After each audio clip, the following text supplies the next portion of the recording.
ខ្ញុំបាទសូមគោរពជម្រាបសួរពុកម៉ែបងប្អូនដែលតែងតែនិយមតាមដានវីដេអូតម្រុយឆ្នោតវៀតណាមបោះហូថ្ងៃនេះទី7 ខែ 6 ឆ្នាំ 2025 បាទមុននឹងមើលតម្រុយឆ្នោតនៅថ្ងៃនេះសូមឲ្យពុកម៉ែបងប្អូនមើលតម្រុយឆ្នោតនិងលទ្ធផលកាលពីម្សិលមិញសិន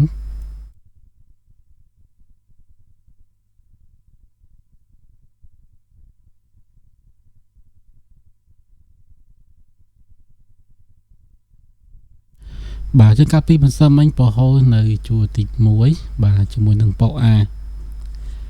កាលពីម្សិលមិញឲ្យ56អុកខ្ទង់5ចេញ51អុកខ្ទង់លេខតូចចូលប៉ុសបាទលេខធំវិញឲ្យ062ចេញ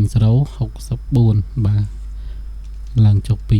ក្របហ្នឹងហើយលេខធំជាងកាលពីម្សិលមិញគឺមានតែប៉ុណ្្នឹងទេសម្រាប់លទ្ធផលឆ្នោតបោះហូឥឡូវយើងមើលតម្រុយឆ្នោតទាំងអស់គ្នានៅថ្ងៃនេះ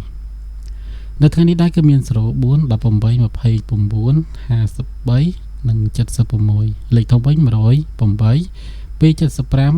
625 824 514ពុកម៉ែបងប្អូនឆ្លាញ់លេខណាឆ្លាញ់ខ្ទង់ណាចាក់ខ្ទង់នឹងកាលពីម្សិលមិញគឺអូចូលខ្ទង់5បាទខ្ទង់5ហើយតម្រុយឲ្យ59លេខធំគឺឡើងចំខ្ទង់ចឹងថ្ងៃនេះយើងចាំអ៊ុតមើលទាំងអស់គ្នាថានឹងចូលលេខអីប៉ុសស្អែកហ្នឹងថ្ងៃនេះគឺចេញ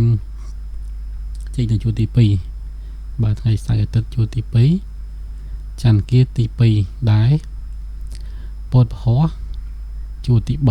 បាទថ្ងៃសុក្រជួរទី1ថ្ងៃនេះមានតែប៉ុណ្្នឹងទេរកពេលសម្ដែងនិយាយខុសឆ្គងត្រង់ណាសូមមេត្តាជាស្រ័យហើយពុកម៉ែបងប្អូនដែលចង់បានតម្រុយឆ្នោតល្អៗពុកម៉ែបងប្អូនអាចធ្វើការទំនាក់ទំនងតាមលេខទូរស័ព្ទ071 314 8 4 314បាទ8 413សេលេខខុសសុំកែលេខតិច